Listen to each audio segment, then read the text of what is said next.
Hello மக்களே, இன்னைக்கு வீடியோவில் என்ன பார்க்க போகிறோன்னா வெங்காய சாதம் தான் பார்க்க போகிறோம். அது எப்படி செய்கிறதுன்னு பார்த்துக்கலாம் வாங்க. ஃபஸ்ட்டு பாஸ்மதி அரிசியை நான் ஒரு 10 நிமிஷம் ஊற வச்சுருக்கிறேன்.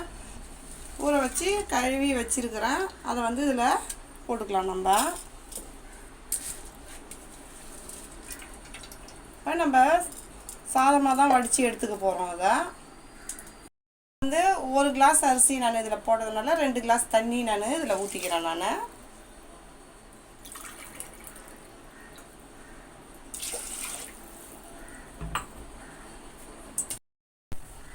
இப்போ குக்கர் மூடியை வச்சு மூடிட்டு 3 விசில் வரட்டும், நம்ம இறக்கிக்கலாம். கடாய் காஞ்சிடுச்சு. எண்ணெய் 1 ஸ்பூன் ஊற்றிக்கிறேன். எண்ணெய் நல்லா காயட்டும்.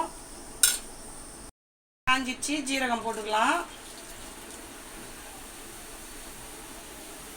ஜீரகம் நல்லா பொரிஞ்சிடுச்சு. மெலிசா கட் பண்ண வெங்காயம் 2 வெங்காயம் இதில் சேர்த்துக்கிறேன். நான்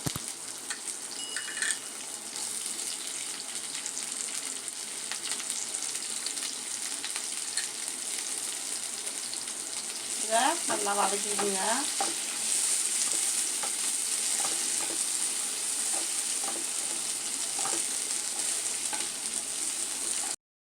கருவேப்பிலை போட்டுக்கலாம். அதில்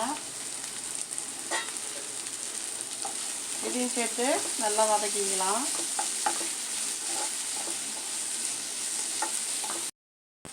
இப்போ இஞ்சி பூண்டு தட்டி வச்சதை 1 ஸ்பூன் இதில் சேர்த்துக்கலாம். இப்போ நல்லா இதையும் சேர்த்து வதக்கிக்கலாம். 1 ஸ்பூனு சாம்பார் பொடி போட்டுக்கலாம். 1 ஸ்பூன் தனி மிளகாத்தூள், 1/4 டீஸ்பூன் மஞ்சள்தூள், இந்த சாதத்துக்கு தேவையான உப்பு போட்டுக்கலாம். 1/2 ஸ்பூனு.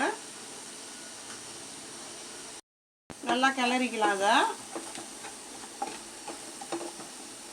அதை தண்ணி இதில் சேர்த்துக்கிறேன், பச்சை வாசனை போகிறதுக்காக. நல்லா மிக்ஸ் பண்ணி விடுங்க.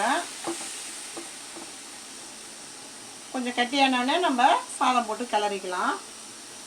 இப்போ எல்லாமே கெட்டியாயிடுச்சு.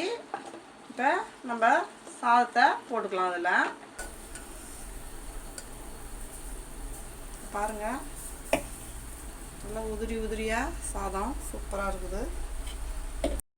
இதை நல்லா மிக்ஸ் பண்ணி விட்டுக்கலாம்.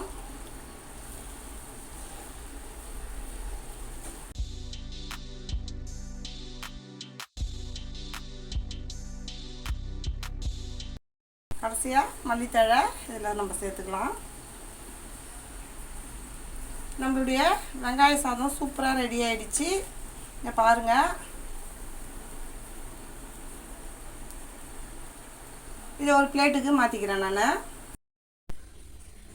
நம்மளுடைய வெங்காய சாதம் சூப்பராக ரெடி ஆகிடுச்சு. இந்த வீடியோ பிடிச்சிருந்தா லைக் பண்ணுங்கள், ஷேர் பண்ணுங்கள், கமெண்ட் பண்ணுங்கள். மறக்காமல் நம்ம சேனலை சப்ஸ்கிரைப் பண்ணிவிட்டு பக்கத்தில் இருக்க பெல் ஐக்கான் கிளிக் பண்ணி ஆல்னு கொடுத்துருங்க. தேங்க்ஸ் ஃபார் வாட்சிங்.